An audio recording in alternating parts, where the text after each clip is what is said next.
Buenos días, hermanos. Buenos días. Feliz sábado. El sábado. No sé si el micrófono tiene volumen, yo no me escucho. Sí. ¿Tiene volumen? Ahora sí. Ahora sí suena diferente. Bueno, quiero saludar a los hermanos aquí presentes, a los que se están conectando en esta hora por las diferentes redes sociales. También les digo que aquí tengo en el teléfono, tengo a la hermana Carmen Pérez, no sé si ustedes la conocen, fue colportora, y entonces está también conectada con nosotros. Y saludar también a las personas que se van a conectar más tarde, en tiempo diferido, porque este mensaje va a llegar no solo dentro del país, sino fuera del país también. Así que todo lo que digamos en esta mañana sea para la honra y gloria de Cristo Jesús. Amén. Amén. Amén. El tema de esta mañana lleva por título Probar los espíritus. Y el versículo que lo leímos, lo vamos a leer nuevamente, está allí en Primera de Juan, capítulo 4, versículo 1, que dice así: amados, no creáis a todo espíritu, sino probad los espíritus si son de Dios, porque muchos falsos profetas han salido por el mundo. Cuando nosotros leemos este versículo, pareciera que el Señor nos está pidiendo que tengamos una sesión espiritista. Y vamos entonces a invocar espíritus de muertos y ver a ver si son de Dios o no son de Dios. Pareciera que fuera así. Pero en realidad no es así. Ustedes conocen un versículo que se encuentra allí en Filipenses 2:13, capítulo 2, versículo 13 de Filipenses, que dice: porque Dios es el que en vosotros produce así el querer como el hacer por su buena voluntad. Amén. Quiere decir entonces que si nosotros estamos en Cristo, el Espíritu Santo trabaja en nuestra mente y en nuestro corazón. Y Él es el que nos mueve a nosotros a hacer lo que hacemos. Por ejemplo, venir hoy en sábado a adorar a Cristo Jesús. Venir a la iglesia, estudiar su palabra, durante la semana estudiar la escuela sabática, leer las escrituras, orar, dar testimonio a otras personas de que pertenecemos a Cristo Jesús. Así que hay un espíritu que nos mueve a nosotros a hacer todo eso. Y ese es el Espíritu Santo. Sin embargo, el Señor nos advierte que seamos cuidadosos, que seamos cautelosos, porque hay otros espíritus que no es el Espíritu Santo y que mueve a otras personas. Y esas otras personas vienen con ciertos mensajes, incluso dice que vienen de parte de Dios, y no es así. Entonces nosotros como cristianos tenemos la tarea de probar los espíritus si vienen de parte de Dios. Y esto es algo que nosotros estamos viviendo ahora más intensamente en el tiempo del fin. Esto lo estamos viendo en estos momentos, lo estamos viviendo. Sin embargo, lo que más suena en todo el mundo, ¿qué es? Que nos hace llevar la máscara. ¿Qué es? El coronavirus, ¿verdad? Todo el mundo concentrado en el coronavirus. Usted prende la televisión o la radio y va a escuchar las noticias y lo primero que le van a hablar es del coronavirus y de cuántos hay infectados, cuántos fallecieron y que por aquí tanto esto, por el otro lado tanto otro, etc. Y ustedes saben que eso es cumplimiento profético, cumplimiento de la palabra de Dios. Y eso lo encontramos, por ejemplo, en Mateo 24, capítulo 24, versículo 7. Si ustedes van un momentico allí a Mateo 24, capítulo 7, ustedes van a ver que entre varias cosas que están sucediendo en el último tiempo, allí habla de pestilencia. 24, versículo 7. Dice así: porque se levantarán nación contra nación, reino contra reino, habrá pestes, aquí ya tenemos una peste que viene siendo el coronavirus, y a hambre. Y eso está sucediendo, hay más hambre ahora, que ya la gente no está trabajando, no está produciendo, se tiene que quedar en casa. Yo escucho a veces las noticias de China, y en China son tan estrictos que no dejan salir a la gente, para nada, ni siquiera al mercado. Y la gente se está muriendo de hambre. Pero no solamente en China, en todos los países nuestros, en Latinoamérica. Y lo dice aquí, Mateo 24, 7. Pestes, hambre y terremotos en diversos lugares. ¿O no han escuchado ustedes de terremotos? ¿Ah? ¿No han escuchado? Bueno, Chile, pero hace unos poquitos, un par de semanas, hubo un terremoto en Argentina. Y eso fue algo extraño porque no es tan común. Y sin embargo, abrió una grieta de 4 kilómetros en una ruta con 3 metros de profundidad. Y más o menos de medio metro a 1 metro de ancho la grieta. Aparte de las casas, las viviendas que mucha gente perdieron y todo ese tipo de cosas. Se están cumpliendo las escrituras y se están cumpliendo lo que Mateo dice. Pero yo hoy no vengo a hablar del versículo 7 de Mateo. Porque allí hay una sola advertencia.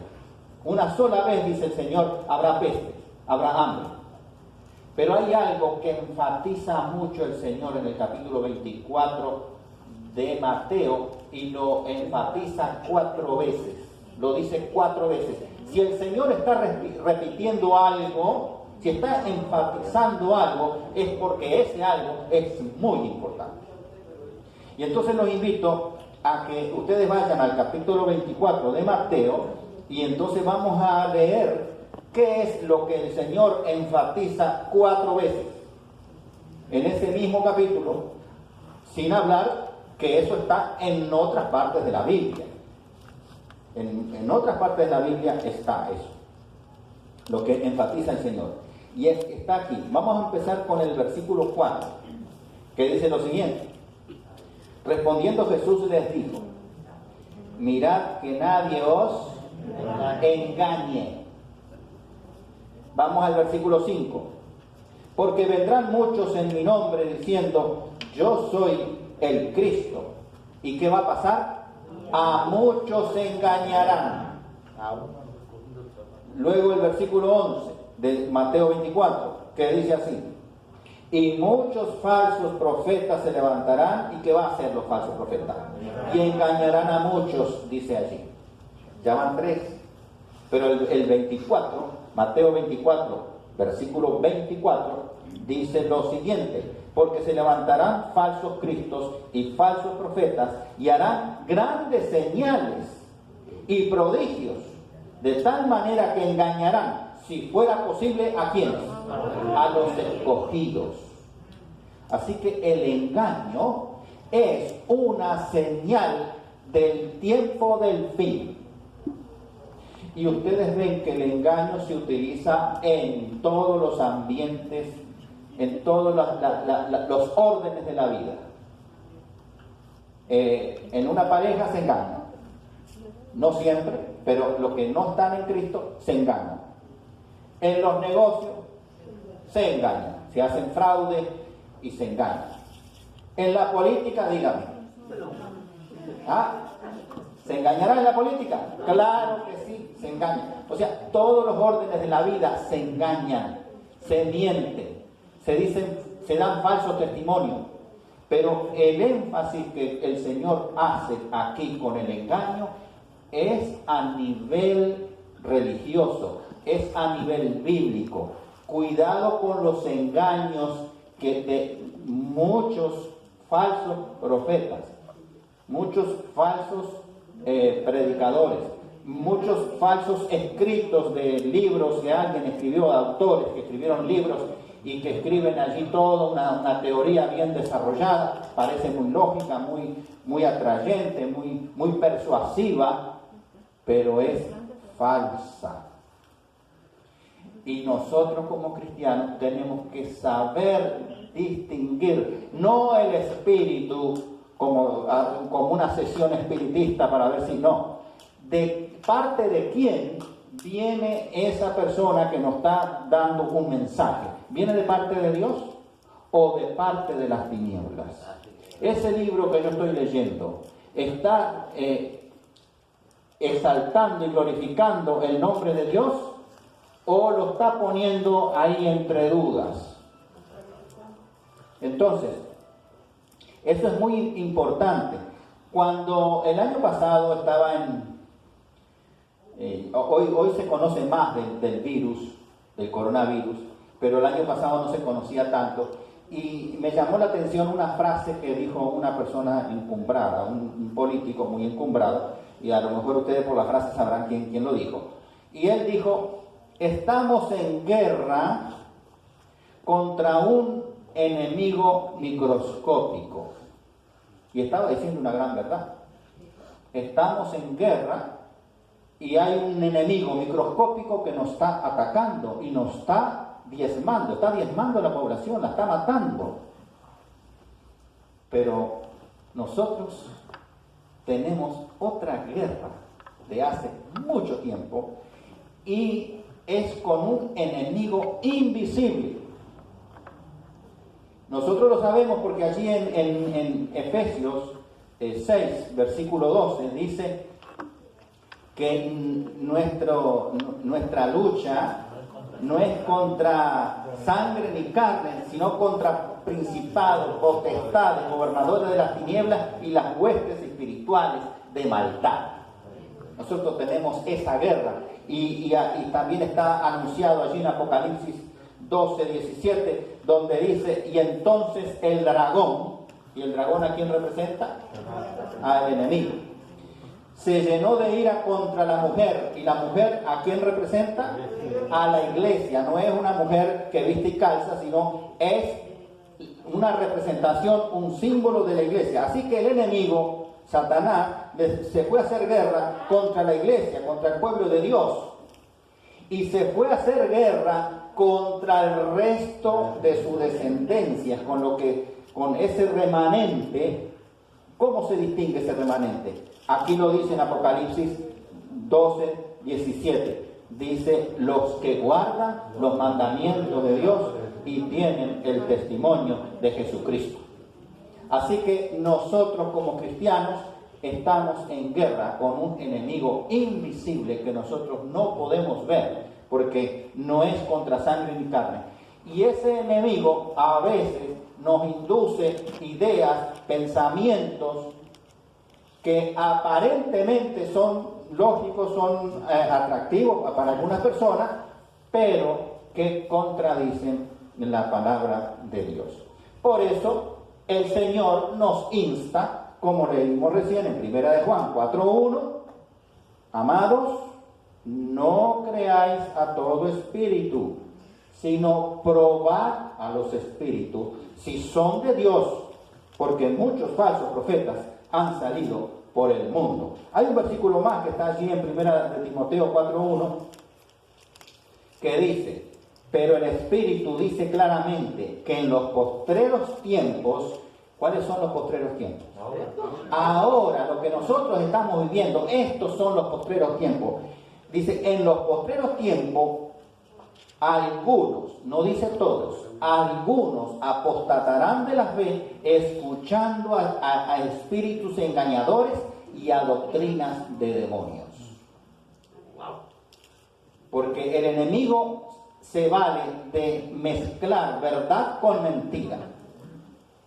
Comienza con una verdad, pero después la va mezclando con la mentira, y la persona que no está bien apercibida, que no está bien asentada en la palabra de Dios, entonces cae en la trampa del enemigo.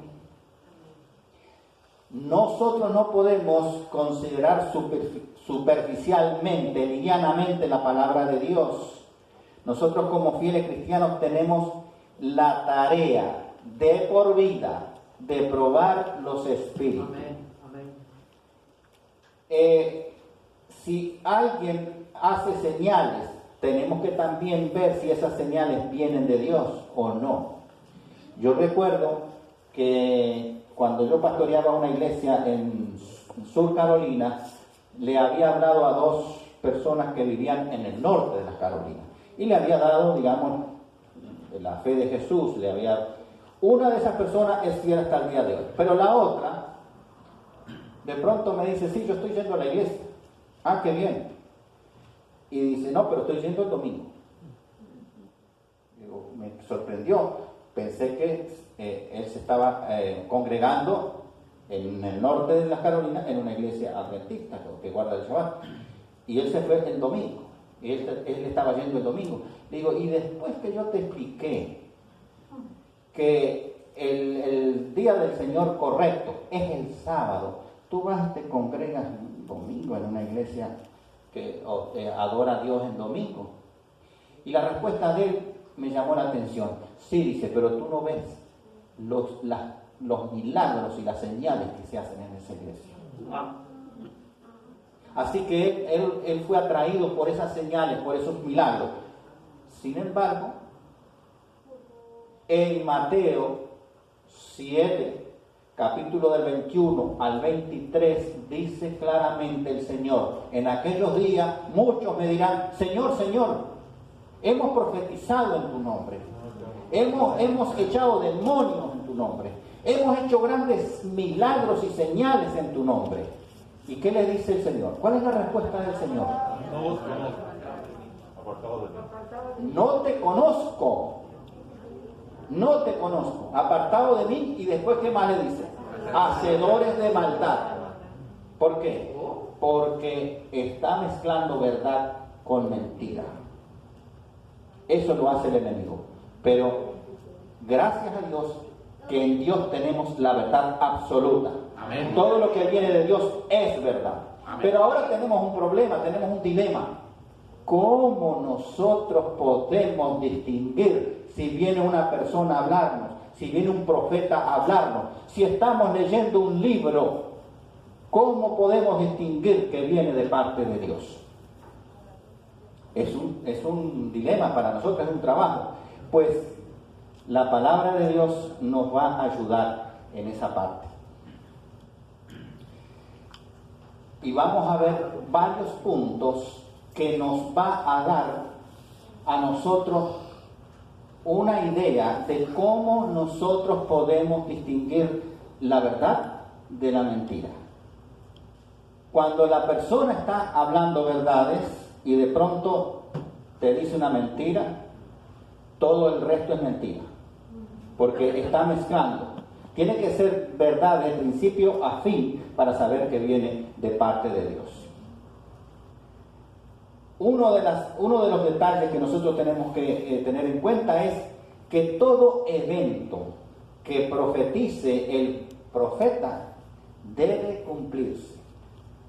Eso es algo así, bien claro, no hay que meditarlo mucho. Si el profeta dice lo que sea, eso que está diciendo se tiene que cumplir, porque si no se cumple, no es verdad. Y ahí vamos a reforzarlo con un par de versículos. Por ejemplo, Deuteronomio 18:22 dice: si el profeta hablara en nombre del Señor y no se cumpliera lo que dijo, ni aconteciere, es palabra de que Dios no ha hablado.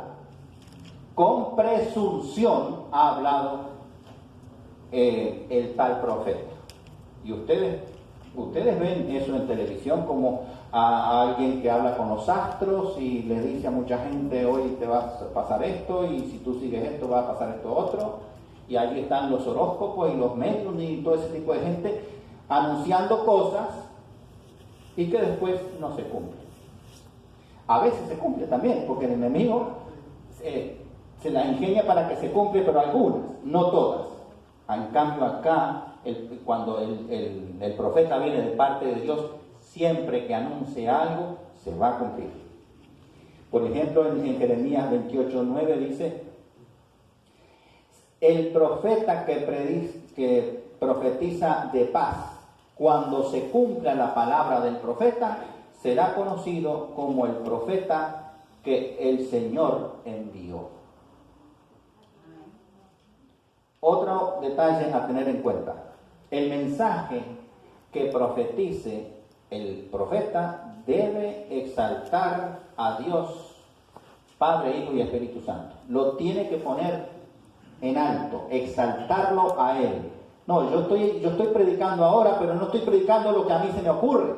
Estoy predicando palabra de Dios. Amén. Entonces, todo el que viene a decirte algo, o si estás leyendo un libro, tiene que exaltar a Dios triuno, Padre, Hijo y Espíritu Santo. Fíjese, por ejemplo, la delicadeza del Espíritu Santo. Cuando Cristo dijo que Él tenía que irse y iba a dejar al Espíritu Santo como otro consolador para guiar a su pueblo, en Juan 16, versículos 13 y 14, el Señor nos dice a través del Evangelio de San Juan lo siguiente: pero cuando venga el Espíritu de verdad, fíjese que le llama Espíritu de verdad, porque la verdad está solamente en Dios. Él os guiará a toda verdad. Y aquí está la delicadeza del Espíritu Santo. Porque no hablará por su propia cuenta, sino que hablará todo lo que oyere y os hará saber las cosas que habrán de venir. Él me glorificará, porque tomará de lo mío y os lo hará saber. El Espíritu Santo no habla así por su propia cuenta, habla lo que oye al Padre y al Hijo, porque el Padre y el Hijo fueron los que enviaron al Espíritu Santo. Y el Espíritu Santo glorifica a Dios, al Padre y al Hijo. Cuanto más nosotros como humanos tenemos a la hora de hablar o de dar testimonio, glorificar el nombre de Dios.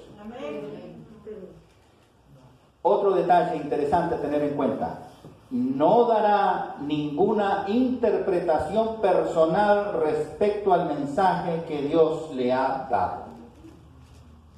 Si usted está leyendo un versículo y usted dice, bueno, yo pienso que esto, lo que está diciendo a Dios aquí es tal y cual cosa. No, esa no es la manera correcta. Usted tiene que investigar en la palabra de Dios y que la palabra de Dios le diga qué significa aquello. Por mencionar algo que recién hablamos, la palabra mujer en la Biblia a veces se refiere a una mujer, sí, a una dama, pero cuando es en sentido simbólico, como leímos recién, que el enemigo fue a hacerle guerra a la mujer, nosotros no podemos empezar a interpretar y decir, no, esta mujer debe ser fulana o debe ser esta otra. No, hay que leer el contexto, hay que estudiar qué significa esa palabra mujer para después nosotros ver que la palabra de Dios nos está diciendo que esa mujer está representando al pueblo de Dios, que está representando a la iglesia. Pero es la Biblia que lo dice, no soy yo el que está interpretando eso. ¿Ven? Entonces, aquí claramente dice que no puede el profeta interpretar las cosas a nivel personal, el mensaje que Dios le ha dado. Y de hecho allí 2 de Pedro, capítulo 1, versículo 20 y 21 lo dice claramente. Ninguna profecía de las Escrituras es de interpretación privada, porque nunca la profecía fue traída por voluntad humana, sino que los santos hombres de Dios hablaron siendo inspirados por Dios. Yo no sé si ustedes lo han escuchado, pero yo he escuchado muchas veces, pero es que la Biblia fue escrita por hombres. Aquí dice claramente que estos hombres son santos hombres de Dios, santos. Ahora, para mucha gente un santo es una estatua de madera o de yeso en un templo. Eso es un santo para muchas personas. O alguien que se murió y lo beatificaron y ese es santo. No, eso no es, a nivel bíblico eso no es un santo. A nivel bíblico un santo es cuando tú te apartas de todas las cosas malas que hay en este mundo y te consagras a Dios. Entonces tú eres santo. No eres perfecto. Estás siguiendo un camino de santificación. Eso es verdad. Y cada vez tú vas a perfeccionarte más, a santificarte más. Siempre y cuando te mantengas en el proceso de santificación que Dios te muestra a través de su palabra. Amén. Entonces, primero y principal, Dios va a escoger a un santo, es decir, una persona que abandona el mundo y se entrega a Él. Lo escoge primero. Luego lo capacita. Lo capacita, por ejemplo, a Moisés. Lo sacó de Egipto y lo capacitó durante 40 años. Y tuvo que ser una capacitación de muchos años porque él iba a hacer una función muy especial. Sacar al pueblo de Dios de Egipto, de la esclavitud. Así que tenía que tener una buena preparación. El Señor lo escoge, lo prepara y luego, como dice el versículo aquí, lo inspira a través del Espíritu Santo. Y entonces la persona así, en esas condiciones, es cuando va a dar el mensaje, cuando va a escribir parte de la palabra de Dios. Cuando la gente te diga que la Biblia está escrita por hombre, pero eso no es cualquier hombre que se le ocurrió, que pasó por allí por la calle y se le agarró y dijo, voy a escribir una porción de la Biblia. No. Tiene que ser escogido de Dios, capacitado por Dios e inspirado por el Espíritu Santo. Eso es muy diferente. Otro detalle que nosotros tenemos que tener en cuenta para saber si el mensaje viene de Dios o no, es que el mensaje del mensajero tiene que denunciar el pecado por su nombre y sin taparlo y sin justificarlo. Cuando usted escucha una predicación y que dice, bueno, esto no es tan, como decía el hermano hoy en la escuela sabática. Sí, es que la Biblia no habla contra las personas que le gustan el mismo sexo. No lo habla. El que no quiere ver, no lo va a ver. Pero la palabra de Dios es clara. Cuando Dios hizo a Adán, luego hizo a Eva. Y lo dice así un versículo en Génesis, porque el hombre dejará a su padre y a su madre y se unirá a su mujer. No a sus mujeres tampoco, a su mujer. No dice tampoco que se va a unir a lo mejor con otro hombre o que una mujer se va a unir a otra mujer. No lo dice. Dios es claro. Entonces el pecado hay que anunciarlo, lo tiene que denunciar la palabra de Dios. El mensajero tiene que decir, eso es pecado, eso transgrede la ley de Dios. La palabra de Dios condena eso, es abominación delante de Dios. Eso y cualquier otra cosa. Acá hay un versículo que lo reafirma, que está en Isaías 58:1, que dice, clama a voz en cuello, no te detengas, alza tu voz como trompeta y anuncia a mi pueblo su rebelión y a la casa de Jacob su pecado. Así que el mensaje también tiene que, si hay pecado, tiene que denunciarlo con todas las letras. El mensaje que viene de parte de Dios también advierte a la iglesia acerca del juicio venidero, para que la iglesia se prepare. Cuando usted escucha predicaciones o lee mensajes y que no hablan que hay un juicio, y aparentemente hablan temas de la Biblia, pero no advierte a la iglesia que hay un juicio y que nosotros tenemos que prepararnos para ese juicio, porque nosotros vamos a ser juzgados por el Dios, por el Rey Supremo, el Rey de todo el universo. Vamos a ser juzgados en su momento. Dios lleva todo un orden, pero en algún momento Él va a empezar con los que estemos vivos. Ya, en esta hora el juicio ha comenzado por los muertos en 1844. Entonces la persona que trae el mensaje tiene que advertirle a su compañero de camino, el que camina con él por las sendas espirituales, advertirle que hay un juicio y que para ese juicio vamos a comparecer y que nosotros tenemos que prepararnos mientras tengamos vida, para que cuando estemos allí ante la presencia del Padre, de nuestro abogado defensor y de todos los millones y millones de ángeles que asisten al Padre y asisten al Hijo y que están de testigo, podamos salir más que victoriosos en el nombre de Cristo Jesús. Así que se requiere una preparación ahora, no después. Y esto lo dice Apocalipsis 14, 7. Temed a Dios y darle gloria. Es decir, respeta a Dios, respeta su palabra, sé temeroso de las cosas sagradas. Prepárate. Y entonces sigue diciendo, porque la hora de su juicio ha llegado. Y adorad al Dios verdadero, el que hizo el cielo, la tierra, el mar y la fuente de las aguas. No te equivoques de Dios. Es una advertencia tremenda, poderosa. Otro punto. El mensaje profético tiene como objetivo edificar a la iglesia. Tiene que edificar a la iglesia.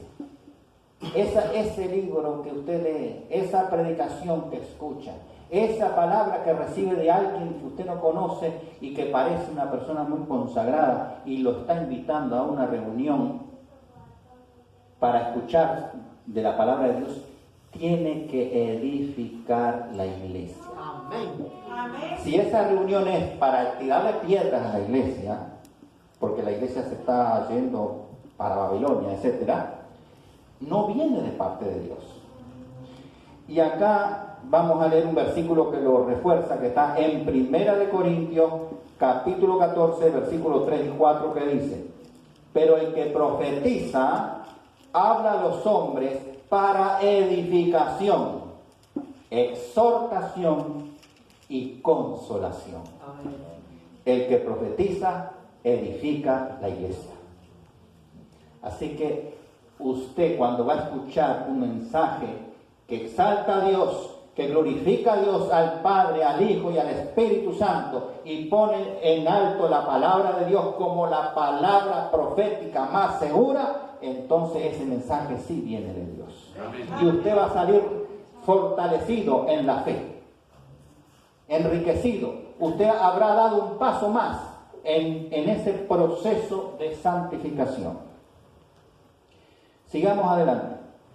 El mensaje profetizado debe estar en perfecta armonía con la palabra de Dios. Tiene que estar al 100% en armonía con lo que Dios dice en su palabra.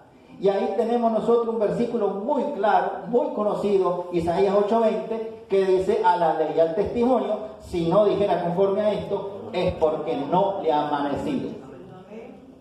Pero permítame explicar qué significa eso, porque adventistas de muchos años no entendían qué estaba diciendo el Señor: a la ley y al testimonio, si no hablare conforme a esto es porque no le ha amanecido.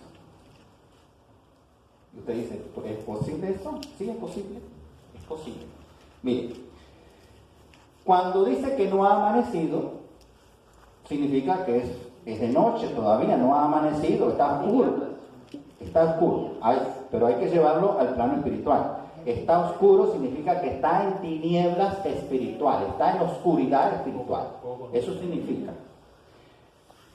Bueno, pero ¿qué significa a la ley y al testimonio? A la ley, ¿qué es la ley? ¿Los 10 mandamientos nada más? No, lo que dijo el hermano, la Torá, que viene siendo el Pentateuco para nosotros, los 5 primeros libros de la Biblia. Esa es la ley. ¿Dónde está incluido los 10 mandamientos? 2 veces, porque está en Éxodo 20, del 1 al 17, pero también está en Deuteronomio 5, está repetido, los 10 mandamientos. Entonces, esa viene siendo la ley. Así que el profeta o la persona que venga a hablar tiene que estar en armonía con la ley de Dios, con esos 5 libros. Pero acá Isaías está diciendo el testimonio. ¿Y qué era el testimonio para Isaías? Porque fue Isaías el que escribió esto, como 700 años antes de Cristo. ¿Qué era el testimonio? Bueno, todos los escritos de los profetas antiguos que habían escrito hasta Isaías. Pero si nosotros vamos a Juan 39, Juan 5, 39, Cristo dice, vosotros escudriñad las Escrituras, porque en ellas creéis que tienes la vida eterna. ¿Y cómo termina el versículo? Pero ellas dan testimonio de mí. Testimonio de Jesús. Y cuando Cristo pronunció estas palabras, estaba escrito todo lo que nosotros conocemos como el Antiguo Testamento. No estaba escrito el Nuevo Testamento. Sin embargo, en Apocalipsis 19:10, cuando Juan ve al ángel y él quiere adorar al ángel, quiere arrodillarse al ángel, el que le está dando el mensaje, y el ángel le dice, no lo hagas, no te arrodilles, yo soy consiervo tuyo, es decir, yo estoy también trabajando para la salvación igual que tú, yo no soy Dios, es lo que está diciendo el ángel. Dice, yo soy consiervo tuyo y de tus hermanos que retienen el testimonio de Jesús. Adora a Dios, porque el testimonio de Jesús, ¿qué cosa es? El espíritu de la profecía. Así que toda la Biblia, incluyendo el espíritu de profecía, es el testimonio. Entonces cuando Isaías 8:20 dice a la ley y al testimonio, si no habla conforme a la ley y al testimonio, es porque está en tinieblas espirituales, es porque no le ha amanecido, todavía está de noche, todavía está oscuro, no ha recibido la luz, como también le estudiamos hoy, la luz de Cristo, la luz verdadera, no ha recibido la luz. Así que tiene que hablar en armonía con lo que dice la palabra de Dios. Sigamos adelante. Otro punto. Enseña que Dios en la persona del Hijo se encarnó, se hizo hombre, habitó entre nosotros. El que da el mensaje tiene que creer eso, tiene que exaltar este evento importantísimo, que Dios en la persona del Hijo se encarnó en un niño, en un bebé, se hizo hombre, habitó como nosotros, como un humano como nosotros, y luego, bueno, fue crucificado, muerto, sepultado y resucitó al tercer día y ascendió a los cielos. Y de allí va a venir en gloria y majestad para llevar a su pueblo a morar con él por toda la eternidad. Cuando el mensajero resalta eso, entonces el mensaje viene de Dios. Y vamos a leer un versículo, Primera de Juan, capítulo 4, versículo 2, que dice así, miren lo que dice claramente: en esto conocer el Espíritu de Dios.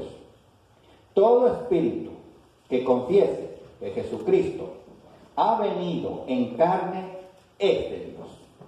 Amén. Que se ha encarnado es de Dios. Amén. Pero en caso contrario, que no confiesen que Cristo vino, que se encarnó,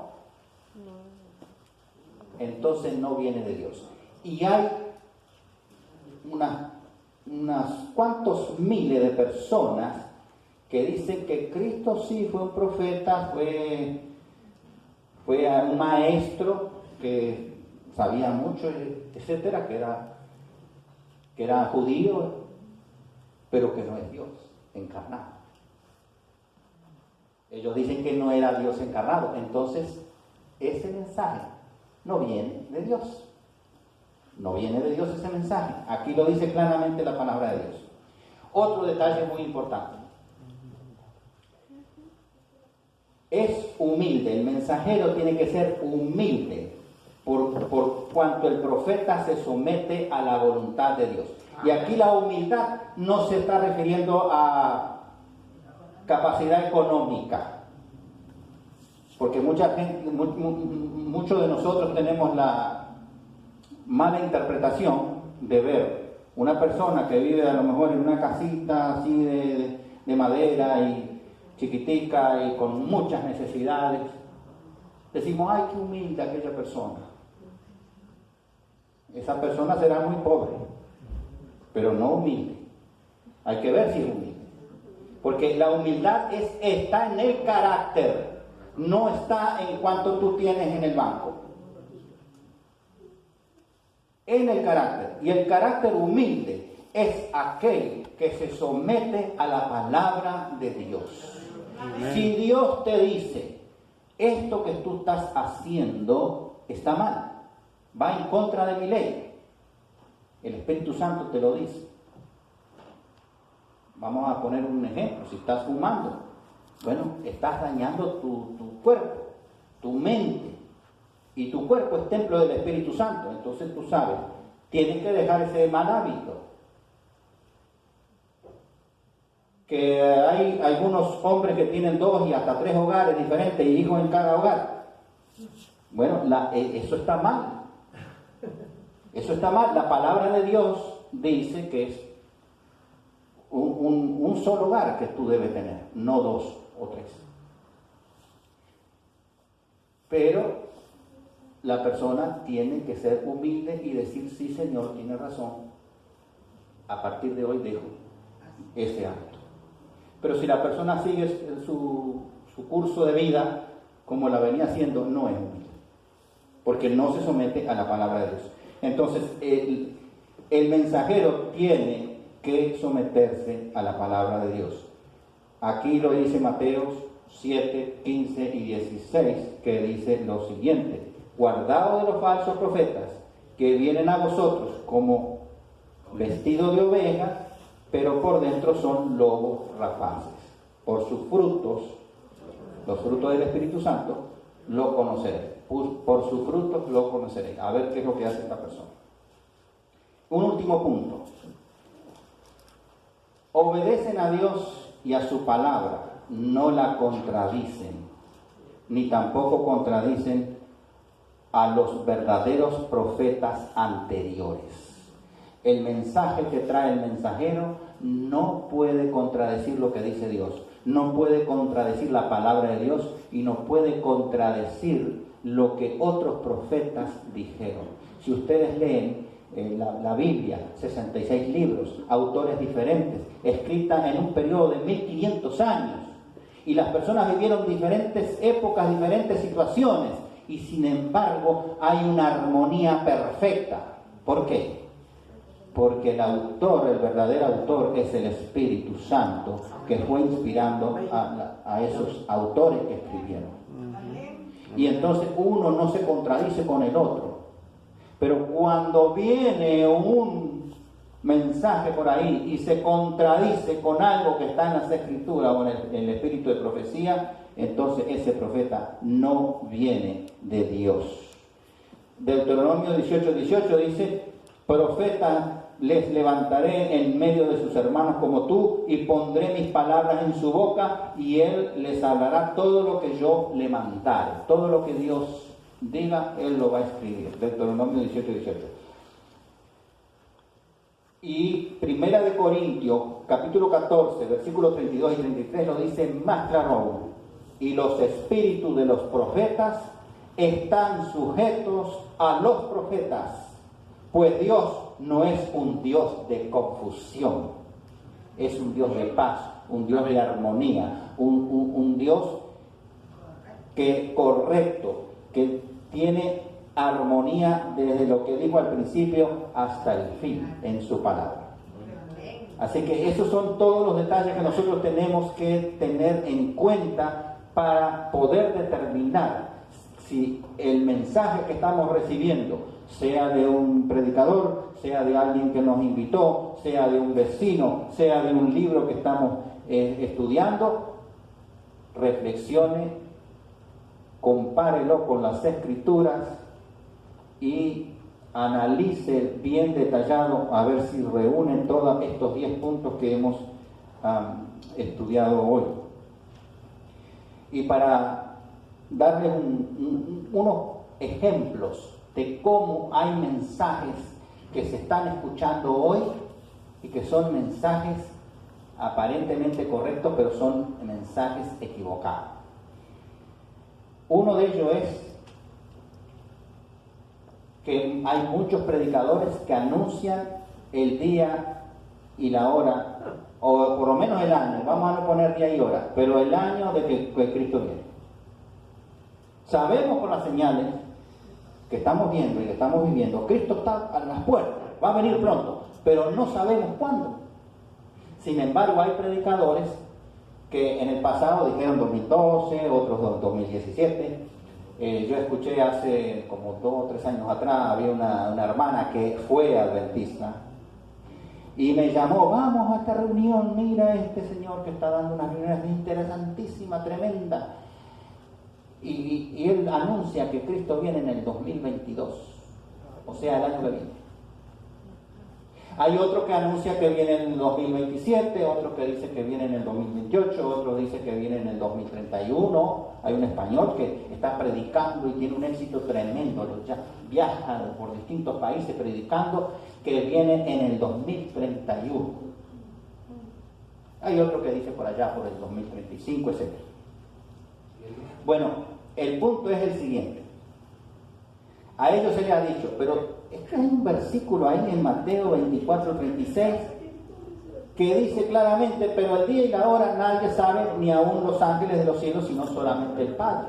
¿Cómo tú puedes decir que viene? Dice, sí, ahí dice el día y la hora, pero el año sí se puede saber.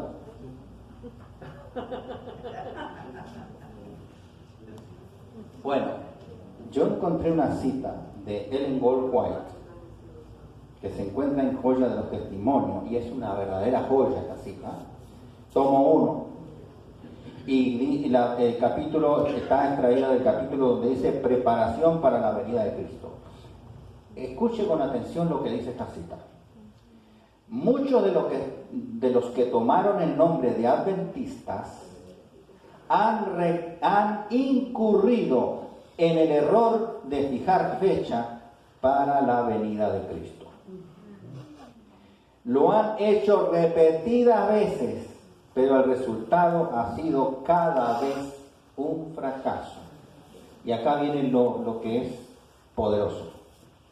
Se nos declara, dice Elena G. de White, que el tiempo definido de la venida de nuestro Señor está fuera del alcance de los mortales. ¿Qué quiere cosa más clara que esa? La venida de Cristo está fuera del alcance de los mortales. Cristo nos dijo, bueno, aprended de la higuera, si empieza a echar brotos y hojas, ya viene la primavera, más o menos tú te estás haciendo una idea que Cristo viene pronto, pero no sabemos cuándo Él viene. Está fuera del alcance de todos los mortales. Y luego ella termina diciendo lo que leímos en Mateo, aún los ángeles que ministran a los que han de ser herederos de la salvación no conocen ni el día ni la hora. La venida de Cristo está fuera del alcance de los mortales. Punto. Ahí se terminó. Ya no hay que Cuando alguien viene y te dice, no, porque mira los cálculos aquí, los cálculos allá, que si la caída del pecado, que 6.000 años de pecado, y que 4.000 años de pecado cuando Cristo vino, y que si le sumamos aquí, le sumamos allá, y da 2031, o 2028, o 2027.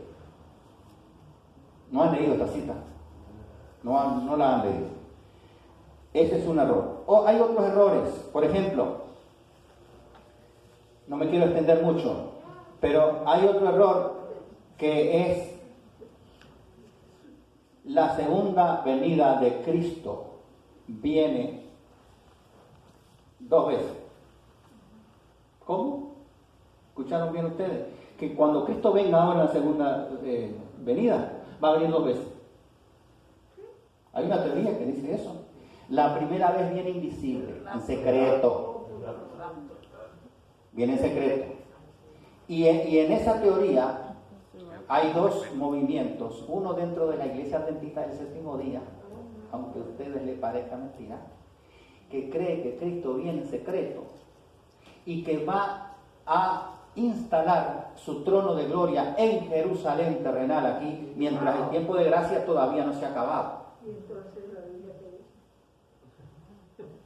Y ese movimiento nació en 1930 y está infiltrado en la Iglesia Adventista hasta el día de hoy y tiene miles de seguidores.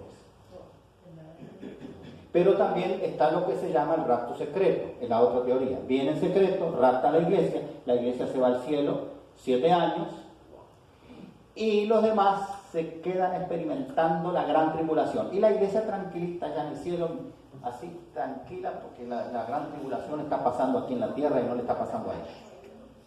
Es una teoría realmente del enemigo, porque eso hace que la persona no se prepare para la gran tribulación. La gran tribulación la vamos a pasar todos, estemos o no estemos en la iglesia. La gran tribulación viene. Si tú quieres estar en el reino de los cielos, también vas a pasar la gran tribulación. Pero hay una diferencia, porque Cristo estará contigo. Amén. Y entonces en Cristo tú vas a salir más que vencedores. Él te va a cuidar. Vas a pasar necesidades, sí como no, calor, hambre y todo, sed. Lo dice ahí Apocalipsis 7. Pero, y la enfermedad también estamos pasando en estos momentos. Pero el Señor promete que va a cuidar a su pueblo, te va a cuidar a ti. Amén. Y si tú permaneces fiel hasta el fin, Él te va a poner el sello de salvación eterna. Amén. Y cuando Él venga en majestad y gloria, vas a ir a morar con Él por toda la eternidad. Amén. Así que el llamado para nosotros hoy es que tenemos que escudriñar más las Escrituras. Tenemos que ir más a la palabra de Dios, ser más cuidadosos. Nosotros tenemos, como dice 2 de Pedro, capítulo 1, versículo 19, la palabra profética más segura en la cual hacéis bien en estar atentos. Nosotros hacemos bien si estamos muy atentos en la palabra de Dios para prepararnos, porque la única manera de salir de este mundo, que el enemigo está haciendo un trabajo tremendo en este momento porque le queda poco tiempo, la única salida es Cristo Jesús. Amén. Y para conocer de Cristo Jesús tenemos que ir a su palabra y tenemos que estar apercibidos. Como dice también 1 de Pedro, capítulo 4, versículo 7, mas el fin de todas las cosas se acerca. Sed pues sobrio y velad en oración, velad estudiando su palabra, velad dando testimonio que tú eres hijo del Altísimo, pero eres un hijo de verdad, que ama la palabra de verdad, que practica la palabra de verdad, y que todo lo que tú hagas, pienses, digas, sea para la honra y gloria de Cristo Jesús. Amén. Que la bendición del Padre, del Hijo y del Espíritu Santo permanezca en cada uno de nosotros. Amén. Amén. Y ahora los invito a ponerse en pie. Vamos a cantar el himno final. Luego el pastor va a tener la oración para despedirnos. Y el himno final es el número 202, que dice, danos el fuego.